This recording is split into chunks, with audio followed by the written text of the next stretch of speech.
At approximately 8:15 p.m. yesterday evening, September 30th, an Edmonton Police Service police officer was working traffic control duties during the Edmonton Eskimos football game.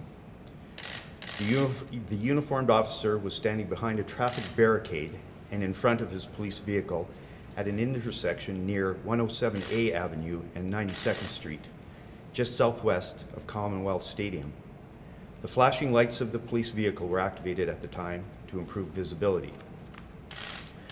Suddenly and without notice, and at a high rate of speed, a male driving a white Chevrolet Malibu crashed through the traffic barricades that were separating vehicles from pedestrians. The vehicle struck the police officer, sending him flying into the air 15 feet before colliding with the officer's cruiser, again at a high rate of speed. A male, believed to be 30 years old, then jumped out of his vehicle and viciously attacked the Edmonton Police Service member with a knife. A struggle then ensued, during which the male suspect stabbed the officer several times before fleeing the scene on foot, northbound, down 92nd Street. Because of the officer's injuries, he was transported to hospital. Information about the registered owner of the vehicle was broadcast to patrol officers across the city. Just before midnight, a U-Haul truck was pulled over at a check stop location on Wayne Gretzky Drive and 112th Avenue. A police officer asked to see the license of the driver. When the document was presented, the officer recognized the name as being very similar to the registered owner of the Chevy Malibu. The U-Haul truck immediately fled the scene and was pursued by police officers towards downtown Edmonton.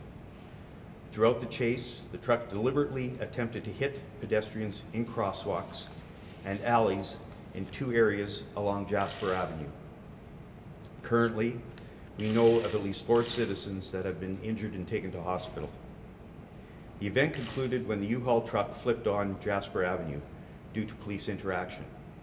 The driver was apprehended and is currently in police custody.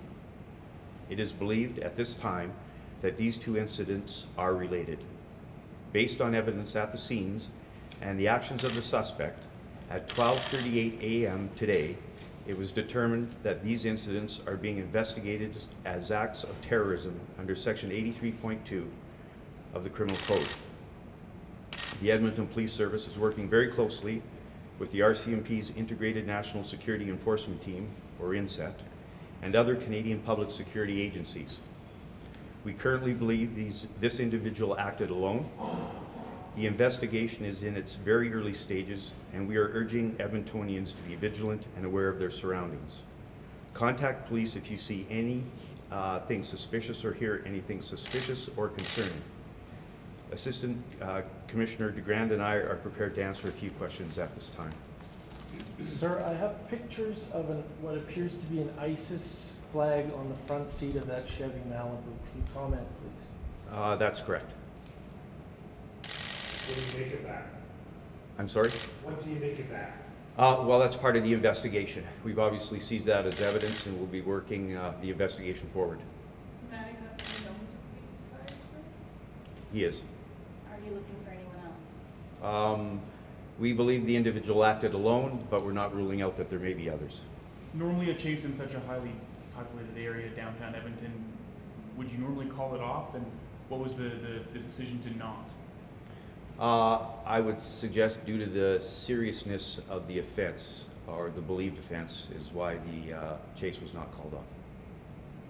And was this on police's radar at all, that a terrorist threat was in Edmonton? I think we collectively, working together, are always concerned that there may be an incident, and you know, we're always conducting investigations and gathering intelligence. Did we have any forewarning of this particular event? Absolutely not. Is this a suspect an Edmontonian, a new Canadian? Is he a family? I can't tell you that at this time. Obviously, the investigation is in its early stages, and we'll be releasing that information later. One more question. The condition of the officer and the 4 pedestrians? He is, well, he's obviously injured, but it's not critical. And the pedestrians? The pedestrians, I don't know the extent of their injuries at this time. Again, we're in the very preliminary stages. I can tell you we'll hold another press conference at 3:00 p.m. this afternoon, and we will have more details at that time. Thank you.